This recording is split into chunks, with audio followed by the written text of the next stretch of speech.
Ayo berinvestasi akhirat, bangun rumahmu di surganya. Sempurnakanlah ibadah Anda dengan beramal jariah yang pahalanya tidak terputus hingga akhir kiamat.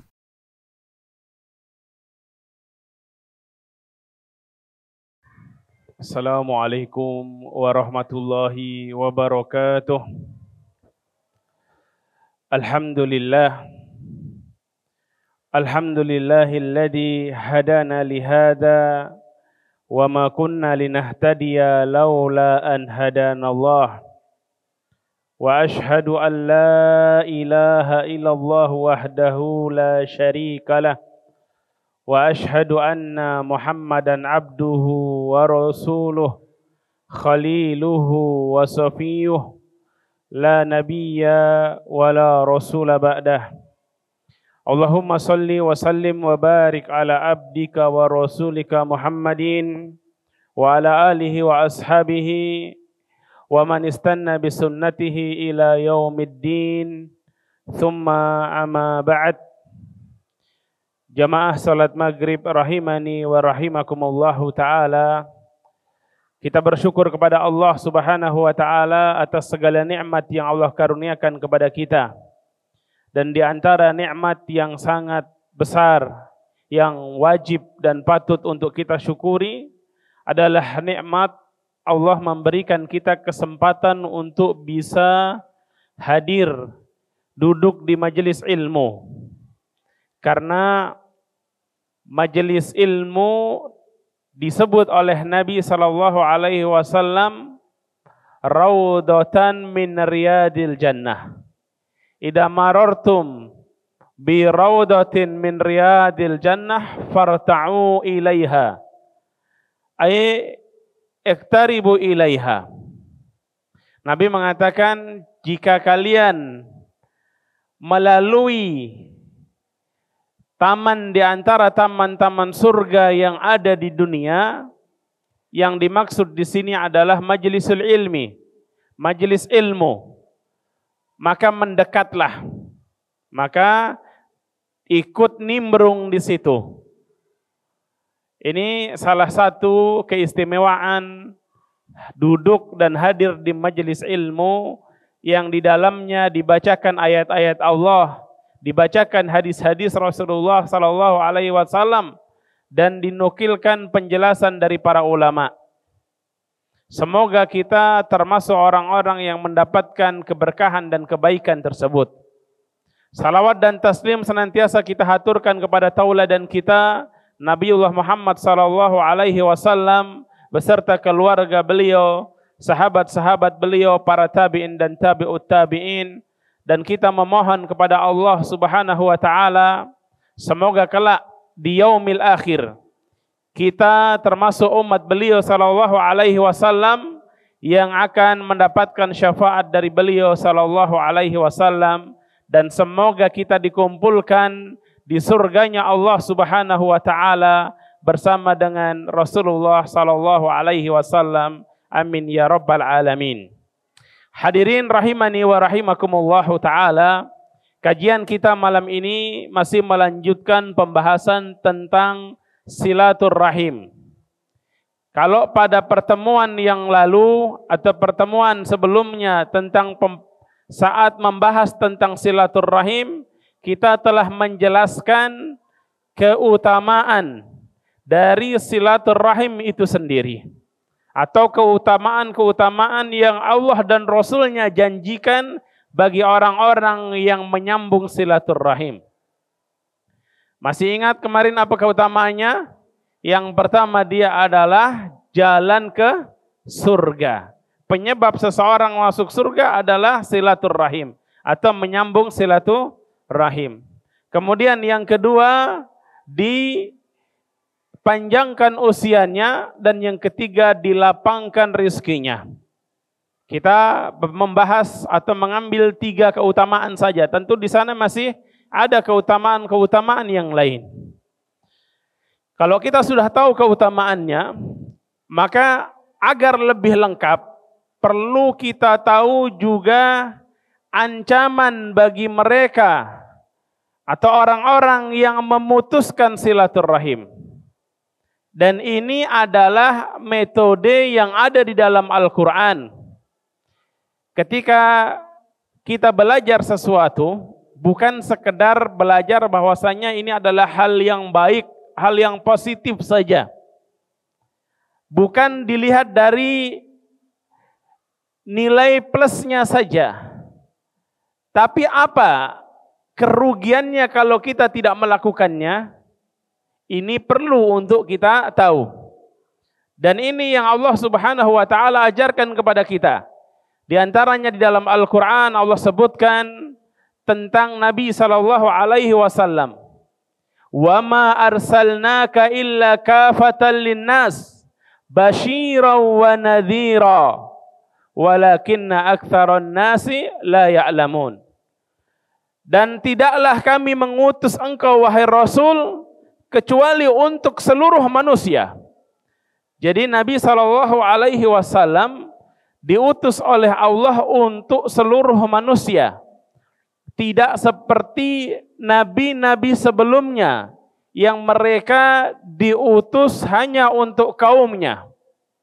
Adapun Rasulullah sallallahu alaihi wasallam diutus untuk seluruh manusia, kafatan linnas. Apa yang beliau bawa? Beliau bawa basyiran wa nadhira.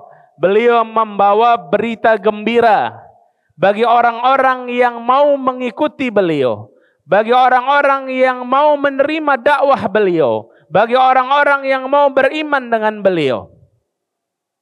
Tapi sebaliknya di sisi lain nadhira.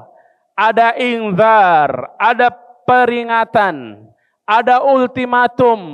Bagi siapa? Bagi mereka yang membangkang, bagi mereka yang tidak mau taat.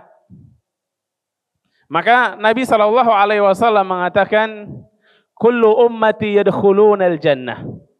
Semua umatku akan masuk surga. Illa man aba. Kecuali yang tidak mau, kecuali yang enggan. Wa man ya'ba ya Rasulullah. Ada orang yang enggak mau masuk surga. Maka para sahabat pun bertanya-tanya, keheranan. Mereka bertanya, siapa yang tidak mau masuk surga itu wahai Rasul? Kok begitu aneh? Orang semua ingin selamat dari neraka dan ingin masuk surga, tapi ada orang yang tidak mau masuk surga. Maka Nabi mengatakan, man ata'ani dakhalal jannah wa man asani faqad aba. Siapa saja yang tunduk taat kepadaku, kata Nabi, berarti dia akan masuk surga. Dan yang membangkang, tidak mau taat kepadaku, kata beliau sallallahu alaihi wasallam, maka pada hakikatnya dia termasuk orang yang enggan, orang yang tidak mau masuk surga. Jadi mau atau tidak itu bukan sekedar dari ucapan, lebih kepada apa?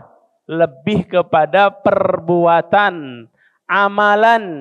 Karena iman itu bukan hanya dirasa-rasa, bukan hanya diucapkan. Orang-orang munafik mengatakan amanna, mereka mengatakan inna nashhadu innaka la Rasulullah. Kami bersaksi bahwasanya engkau adalah Rasulullah. Tapi apa kata Allah?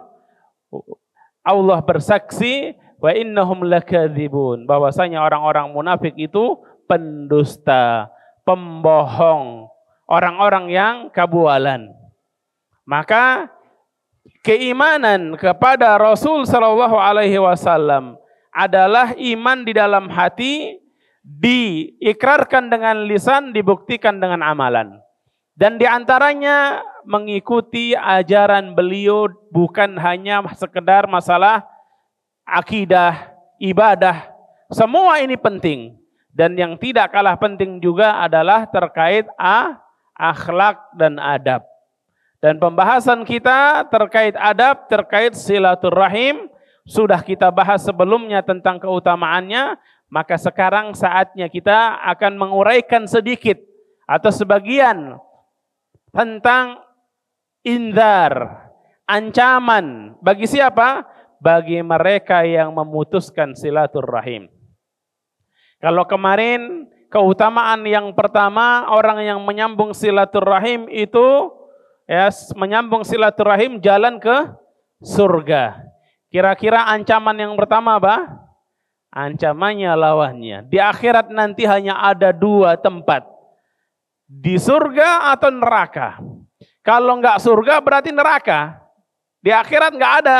Saya tidak di surga, tidak di neraka. Ya. Di tempat yang bukan surga dan bukan neraka itu enggak ada. Di akhirat hanya ada 2. Tempatnya kalau bukan surga, ya neraka, waliya'udzubillah. Maka orang yang memutuskan rahimnya, memutuskan silaturrahim, disebutkan oleh Allah Subhanahu wa taala kerugian yang sangat besar yang mengintai mereka. Mereka di dunia akan mendapatkan laknat. Yang kedua, laknat ini menyebabkan dia nanti masuk ke nerakanya Allah, waliya'udzubillah. Ya. Atau kalau mau dibilang tadi, dia sebagai sebab seseorang masuk neraka. Sebab pula mendapatkan laknat. Jadi yang pertama sebab orang masuk ke neraka, yang kedua sebab mendapatkan laknat. Bisa dilihat di dalam surat Ar-Ra'd ayat yang ke-25. Allah Subhanahu wa taala berfirman, "Walladzina yanquduna ahdallah min ba'di mitsaqih wa yaqta'una ma amarallahu bihi ayyusal wa yufsiduna fil ard ulaika lahumul la'nah wa lahum su'ud dar." Orang-orang yang memutuskan perjanjian Allah setelah mereka mengikrarkannya. Mereka semua berjanji, manusia dulu berjanji ketika dia masih ya dalam belum diciptakan di dunia, mereka dipersaksikan oleh Allah. Alastu bi rabbikum, maka mereka semua mengatakan qalu bala syahidna. Mereka bersaksi benar. Kami bersaksi bahwasanya Engkau adalah Rabb kami, Tuhan kami ya Allah. Tapi setelah lahir, setelah mereka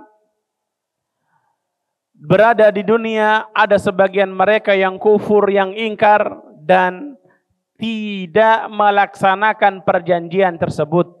Tidak beribadah dan mengabdi hanya kepada Allah. Ingkar pada perintah-perintah Allah Subhanahu wa taala. Dan juga mereka wa yaqta'una ma amarallahu bihi ayyusal. Mereka memutuskan apa-apa yang Allah perintahkan untuk disambung.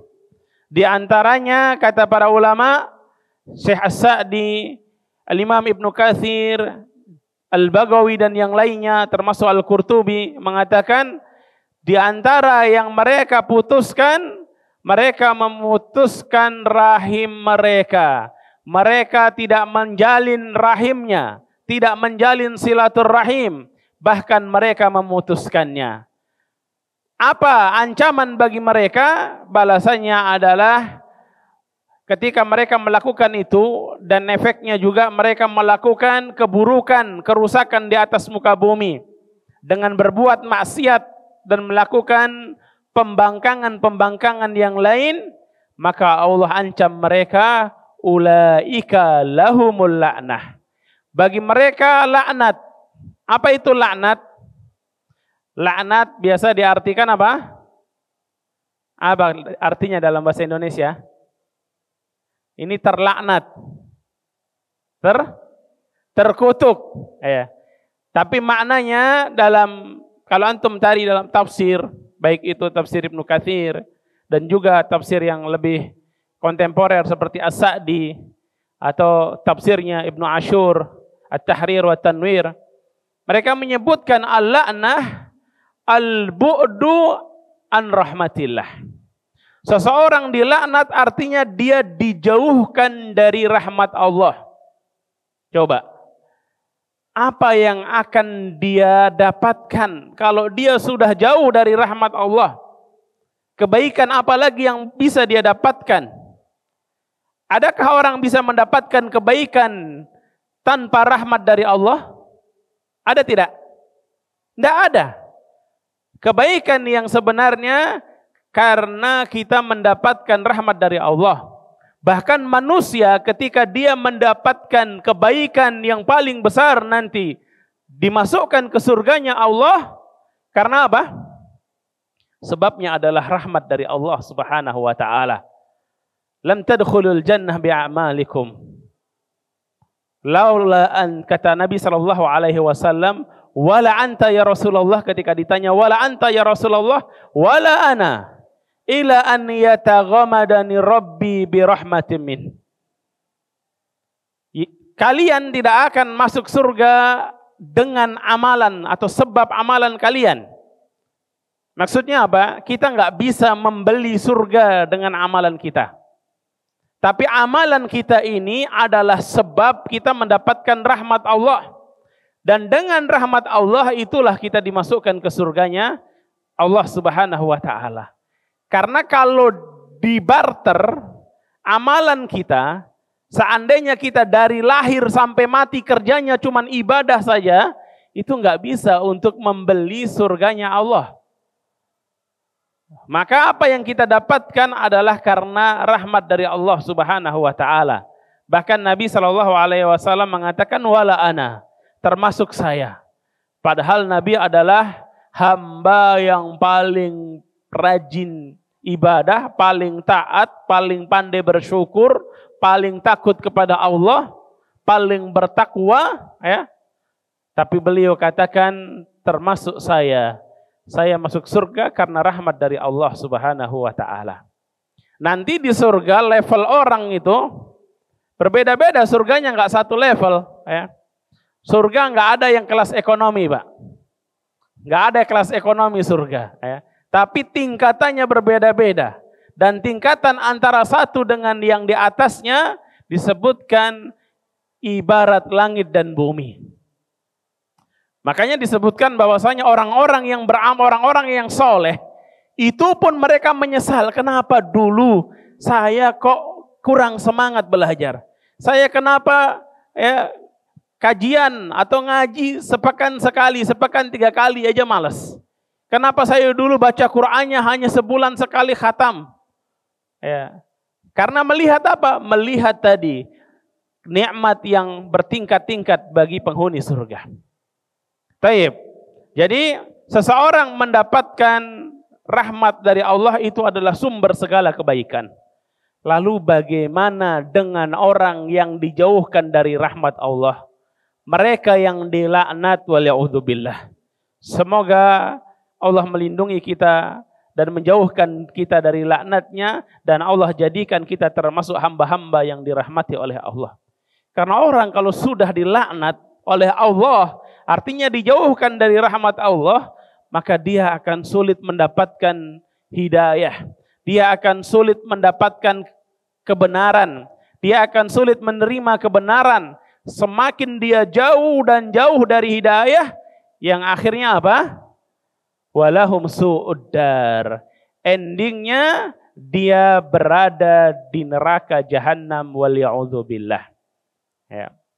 Jadi ancaman dalam ayat ini tadi, ancamannya adalah mendapatkan laknat yang artinya dijauhkan dari rahmat Allah. Yang kedua, dimasukkan ke dalam neraka, naudzubillah. Juga dalam hadis yang diriwayatkan oleh Imam Bukhari dan Imam Muslim, kata Nabi SAW, la yadkhulul jannata qati', ay qati'ur rahim. Tidak masuk surga pemutus silaturrahim. Orang yang memutuskan silaturrahim tidak masuk surga. Al-Imam An-Nawawi rahimahullahu ta'ala dalam syarah Sahih Muslim beliau menjelaskan, hadis ini redaksinya umum, tidak masuk surga orang yang memutuskan silaturrahim, mencakup 2 makna. Makna yang pertama, orang yang memutuskan silaturrahim dia tidak akan masuk surga selama-lamanya, artinya kekal di neraka. Siapa ini? Orang-orang yang tahu bahwasanya memutuskan silaturrahim itu adalah perbuatan dosa besar, haram, tapi dia menganggap tidak apa-apa. Dia menghalalkannya. menghalalkan, memutuskan silaturrahim. Maka orang-orang seperti ini dia kekal di neraka waliya'udzubillah. Karena dia menentang Al-Quran, menentang hadis, dan menghalalkan yang diharamkan oleh Allah Subhanahu wa Ta'ala. Kalau dia menghalalkan hal tersebut, maka kata Imam Nawawi, kekal dia di neraka, na'udzubillah. Makna yang kedua, seorang muslim dia tahu dosa memutuskan silaturahim dan dia tidak menghalalkannya, tapi dia mengikuti syahwatnya, hawa nafsunya, mengikuti egonya. Akhirnya dia memutuskan silaturahim, maka kata beliau, la yadkhulul jannata betidaan. Orang seperti ini tidak masuk surga langsung. Harus mampir dulu di neraka. Mungkin sebagian menganggap enggak apa-apa, kan cuman mampir. Mampir di neraka waliya'udzubillah, satu hari di neraka di dunia sama dengan apa? Ya, 1000 ya tahun di neraka waliya'udzubillah. Makanya mengerikan sekali, dan siksaan yang paling ringan di neraka ya, ketika seseorang dipakaikan terompah dari api neraka tetapi mendidih otaknya. Bahkan disebutkan dalam athar atau hadis yang sahih bahwasanya nanti di hari kiamat akan didatangkan salah seorang penghuni neraka yang hidupnya di dunia paling nikmat. Hidupnya di dunia penuh dengan kenikmatan. Ketika dia dimasukkan ke neraka sebentar saja, kemudian ditanya, apakah kamu sebelumnya pernah merasakan kenikmatan? Maka apa jawab dia? Dia mengatakan tidak pernah merasakan kenikmatan sedikit pun. Artinya dia lupa seluruh kenikmatan yang dia rasakan di dunia. Saat pertama kali dia nyemplung di neraka, itu kenikmatan yang pernah dia rasakan semuanya hilang, tidak teringat lagi. Karena begitu dahsyatnya dan mengerikannya neraka. Sebaliknya, didatangkan salah seorang penghuni surga yang hidupnya paling menderita di dunia. Dari secara fisik atau secara verbal. Nampaknya dia sangat menderita, kepayahan, kesusahan. Ya. Maka ketika dia dimasukkan ke surga, lahdah atau saat pertama kali dia masuk surga, dia sudah lupa dengan semua penderitaan yang dia alami di dunia. Tentu seorang yang berakal, orang yang bijak, dia tidak akan rela menjual akhiratnya untuk dunia yang sementara. Menjual akhiratnya untuk dunia yang sama sekali tidak ada apa-apanya. Bukankah Nabi SAW pernah mengatakan dan memberikan perumpamaan kepada para sahabat? Perumpamaan dunia dengan akhirat, ya, itu ibarat seseorang, dan ini disebutkan oleh Allah juga dalam Al-Quran, seorang yang mencelupkan jarinya ke lautan. Antum kalau jalan-jalan atau liburan ke mana, Tanjung, ya, antum coba celupkan jari antum ke laut, pantai, ya, angkat, ya. Berapa banyak yang tersisa di jari antum airnya? Itulah dunia. Dan yang ada di samudera, di lautan yang lepas, itulah akhirat. Apakah sebanding? Worth it nggak antum bandingkan dunia dengan akhirat? Layak tidak? Untuk seseorang yang mengorbankan akhiratnya untuk dunia, sangat tidak layak. Karena sama sekali tidak bisa dibandingkan.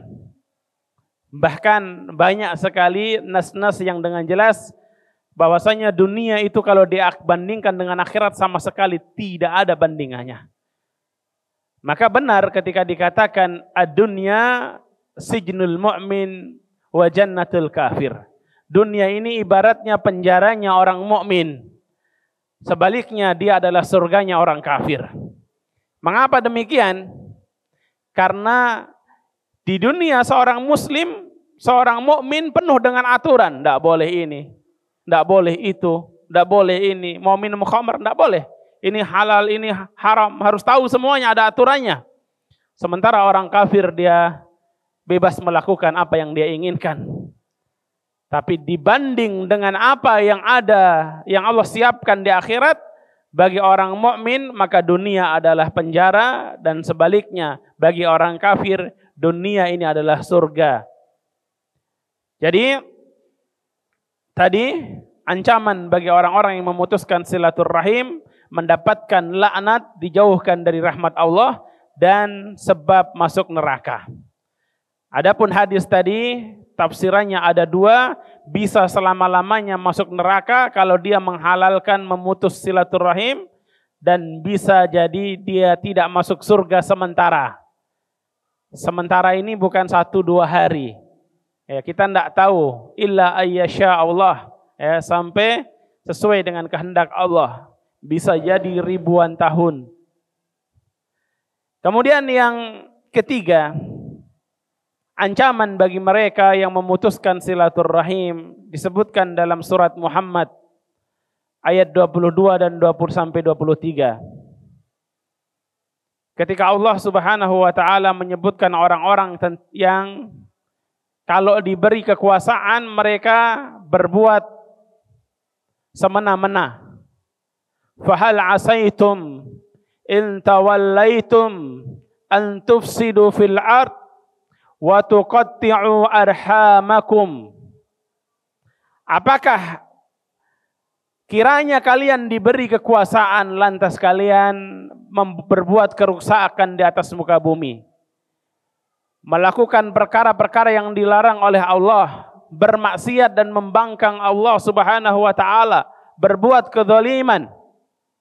Kemudian wa tuqatti'u arhamakum, dan kalian memutuskan hubungan rahim kalian. Orang-orang yang demikian kata Allah, ulaikal ladzina la'anahumullah fa asammahum wa a'ma absarahum. Orang-orang ini mereka dilaknat oleh Allah. Tadi sudah disebutkan tentang laknat. Yang berikutnya, Allah jadikan mereka asammahum wa a'ma absarahum. Mereka dibutakan matanya. Dibutakan, kata para ulama, dibutakan mata hatinya sehingga dia tidak bisa melihat al-haq, tidak bisa melihat kebenaran meskipun 1000 dalil di hadapannya. Sehingga dia tidak mau menerima kebenaran. Sulit untuk menerima hidayah. Dibutakan matanya. Dibutakan mata hatinya. Wa a'ma absarahum, dan asammahum ditulikan telinganya dan dibutakan matanya. Telinganya nggak bisa mendengar kebaikan, nggak bisa menerima kebaikan, begitu juga matanya. Maka kalau sudah demikian, dia akan semakin jauh dari kebaikan, dan akhirnya apa tadi? Endingnya neraka, waliyadzubillah. Kemudian yang berikutnya, orang-orang yang memutuskan silaturahim ini termasuk di antara dosa yang akan disegerakan azabnya di dunia, plus nanti tambahan di akhirat, plus yang disimpan di akhirat. Dalam hadis yang diriwayatkan oleh Abu Dawud, At-Tirmidzi dan Ibnu Majah rahimahumullahu jami'an, kata Nabi sallallahu alaihi wasallam, "Ma min dzambin ajdaru ay yuj'alallahu li sahibihi al-'uqubata fid dunya ma'a ma yaddakhiru lahu fil akhirah minal bagyi wa qati'atir rahim." Tidak ada dosa yang lebih pantas Allah segerakan hukumannya di dunia di samping dengan hukuman yang disimpan untuknya di akhirat kelak, daripada perbuatan kezaliman dan memutus silaturrahim. Memutus silaturrahim ini ancamannya Allah segerakan azabnya. Berupa apa? Banyak. Hilangnya keberkahan tadi, tidak mendapatkan rahmat dari Allah. Kalau menyambung silaturahim dipanjangkan umurnya, berarti dia tidak dipanjangkan atau dipendekkan. Rezekinya disempitkan, bahkan ukubah atau azab-azab yang lainnya, waliya'udzubillah. Kemudian yang berikutnya, ternyata Rasulullah SAW menjelaskan sebagaimana di dalam hadis yang diriwayatkan oleh Imam Muslim, bahwasanya setiap hari Senin dan hari Kamis Allah bukakan pintu-pintu surga, yang saat itu Allah berikan bonus ampunan bagi orang-orang yang tidak menyekutukan Allah dengan siapapun. Kepada ahlu tauhid semuanya diberikan bonus ampunan setiap hari Senin dan Kamis. Hadisnya riwayat Imam Muslim dalam kitab sahihnya. Kata beliau sallallahu alaihi wasallam, tufattahu abwabul jannati yaumal isnaini wal khamis fayukfaru fihima liman la yushriku billahi syai'a illal muhtajirain yuqalu ruddu hadaini hatta yastaliha. Kata beliau sallallahu alaihi wasallam, setiap hari Senin dan hari Kamis Allah bukakan pintu-pintu surga. Allah berikan ampunan kepada hamba-hambanya yang tidak menyekutukan Allah dengan siapapun, kecuali dua orang yang bermusuhan. Dikatakan kepada malaikat, rudduhuma, kembalikan mereka ini. Dong dua ini jangan dikasih ampunan, ya. Kasih kembali dia. Jangan dikasih bonus ampunan. Hatta yastaliha, sampai kalau sudah baikan, mereka sudah baikan, sudah tidak lagi bermusuhan, sudah tidak lagi saling benci, memutuskan rahimnya, barulah diberikan ampunan. Coba bayangkan alangkah meruginya orang-orang yang tatkala Allah Subhanahu wa taala berikan rahmatnya, Allah berikan ampunannya kepada hamba-hambanya, namun ada orang-orang yang terhalang dari ampunan ini. Karena apa? Karena egonya, karena sombongnya, ya, karena dia tidak mau menyambung rahimnya. Ada orang yang ketika bermusuhan atau berseteru dengan temannya, dia tidak bisa tahan lama-lama.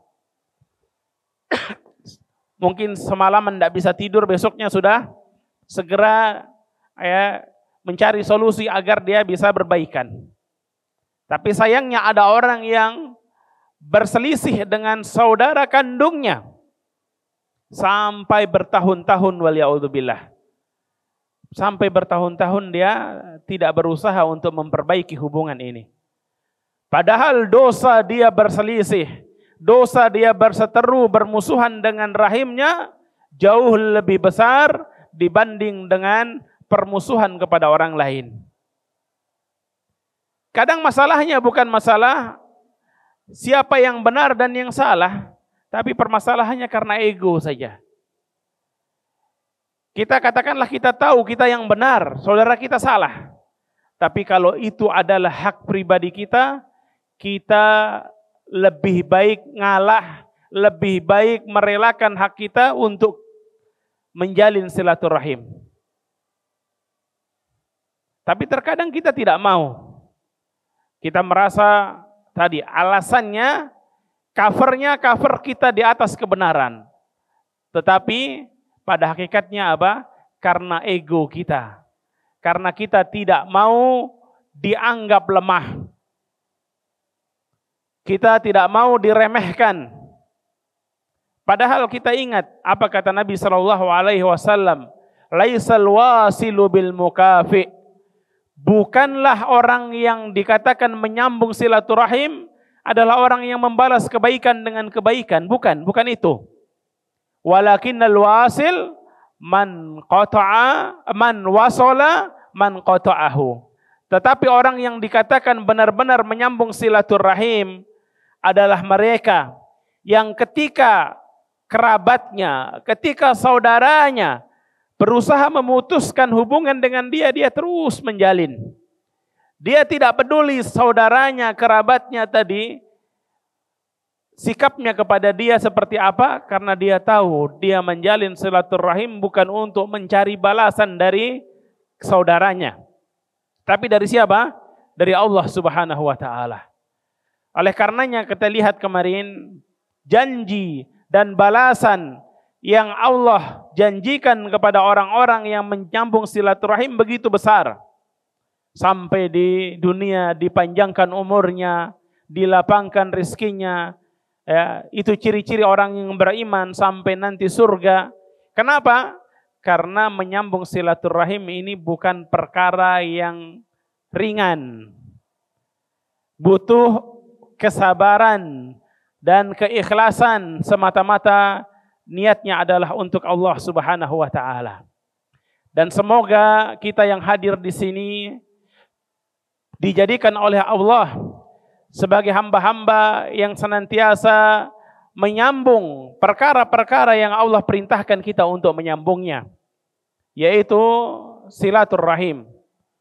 Dan semoga Allah Subhanahu wa taala memberikan kita kesabaran dalam menjalin silaturahim kita sampai nanti kita dikumpulkan di surganya Allah Subhanahu wa taala. Amin ya rabbal alamin. Demikian kajian kita pada malam hari ini. Wallahu taala a'lam bissawab. Wa sallallahu ala nabiyyina Muhammadin wa ala alihi wa sahbihi wa sallam. Wa akhiru da'wana alhamdulillahi rabbil alamin. Subhanakallahumma wa bihamdik asyhadu an la ilaha illa anta astaghfiruka wa atubu ilaik. Assalamualaikum warahmatullahi wabarakatuh. Ayo dukung media dakwah Masjid Agung Al-Akbar dengan ikut berdonasi pengadaan alat multimedia dan operasional dakwah. Usia boleh terputus, pahala jariah mengalir terus.